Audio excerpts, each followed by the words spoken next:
সংবাদ।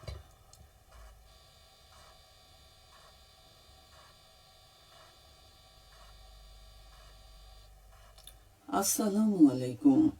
আজ বুধবার 4 অগ্রহায়ণ 27 জমাদিউল আওয়াল 19 নভেম্বর। বাংলাদেশ বেতার সিলেট সংবাদ পড়ছি ফারহানা বেগম। প্রবাসী ভোটার নিবন্ধন অ্যাপ পোস্টাল ভোট বিডি উদ্বোধন করা হয়েছে গতকাল সন্ধ্যায় রাজধানীর নির্বাচন ভবনে। এই অ্যাপের উদ্বোধন অনুষ্ঠিত হয়।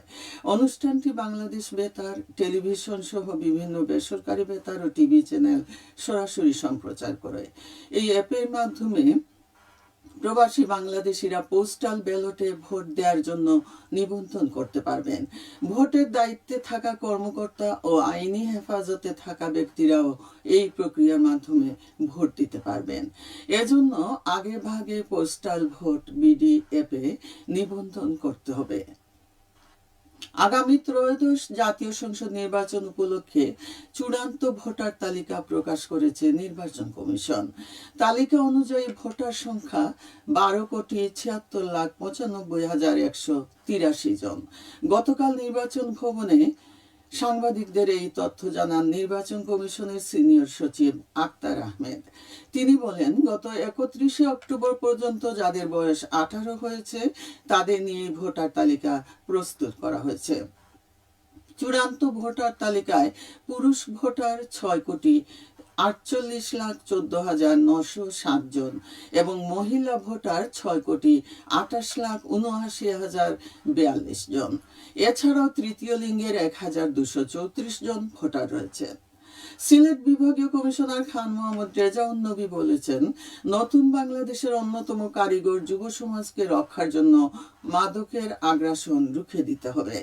গতকাল তিনি বিভাগীয় কমিশনার কার্যালয়ে চোরাচালান প্রতিরোধ সংক্রান্ত বিভাগীয় আঞ্চলিক টাস্ক ফোর্স কমিটির সভায় সভাপতির বক্তব্যে একথা বলেন। বিভাগীয় কমিশনার বলেন, শিক্ষা প্রতিষ্ঠান এবং ধর্মীয় উপাসনালয়ে মাদকের কুফল সম্পর্কে সচেতন করার পাশাপাশি মাদক বিরোধী আন্দোলন বেগবান করতে হবে। সভায় ঊর্ধ্বতন সরকারি কর্মকর্তা সহ টাস্ক ফোর্স কমিটির সদস্যবৃন্দ উপস্থিত ছিলেন। শিক্ষার মান উন্নয়নে আমাদের করণীয় শীর্ষক অভিভাবক ও সুধী সমাবেশ অনুষ্ঠিত হয়েছে গতকাল মৌলভীবাজারের রাজনগর উপজেলায়।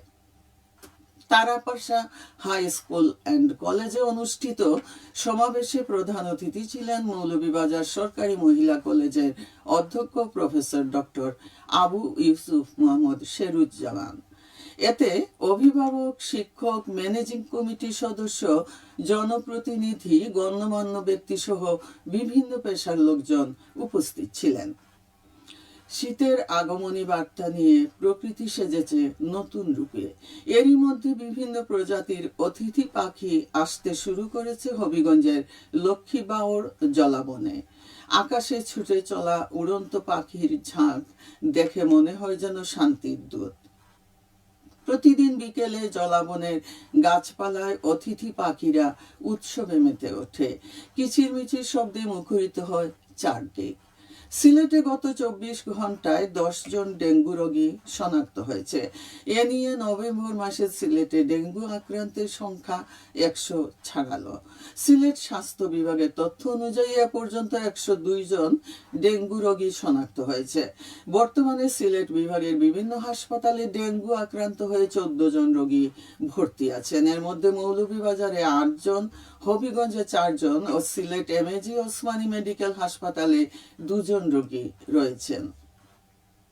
সিলেটের জকিগঞ্জ সীমান্তে বিপুল পরিমাণ ভারতীয় মাদক দ্রব্য জব্দ করা হয়েছে।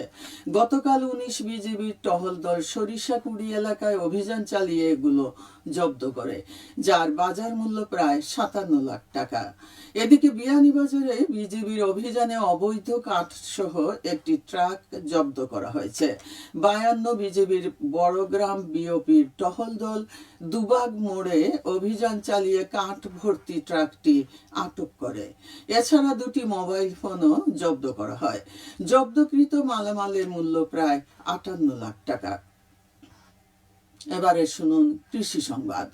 সিলেটের জৈন্তাপুরে সরিষা সহ বিভিন্ন রবি ফসলের আবাদ বৃদ্ধির লক্ষ্যে ক্ষুদ্র ও প্রান্তিক কৃষকদের মাঝে বিনামূল্যে বীজ ও সার বিতরণ করা হয়েছে। গতকাল উপজেলা পরিষদে আয়োজিত অনুষ্ঠানে 400 কৃষককে 1 কেজি করে সরিষার বীজ ও 20 কেজি সার প্রদান করা হয়। এদিকে বড় মৌসুমে সুনামগঞ্জের তাহিরপুরে ক্ষুদ্র ও প্রান্তিক কৃষকদের মাঝে বিনামূল্যে হাইব্রিড ধানের বীজ বিতরণ করা হয়েছে। উপজেলা পরিষদে প্রায় 1,500 কৃষককে এই বীজ প্রদান করা হয়। এর ফলে কৃষি উৎপাদন বৃদ্ধি এবং ক্ষুদ্র কৃষকদের উৎপাদন ব্যয় কমানো সম্ভব হবে বলে আশা করা যাচ্ছে। সবশেষে আবহাওয়া। আজ বেলা 1টা পর্যন্ত পূর্বাভাসে বলা হয়েছে সিলেট সহ পার্শ্ববর্তী এলাকার জন্য কোনো সতর্কবাণী নেই এবং কোনো সংকেতও দেখাতে হবে না। আজ সিলেটে সূর্যোদয় হয়েছে 6টা 12 মিনিটে এবং সূর্য অস্ত যাবে সন্ধ্যে 5টা 3 মিনিটে। সংবাদ শেষ হলো। পরবর্তী স্থানীয় সংবাদ প্রচারিত হবে দুপুর 1টা 5 মিনিটে।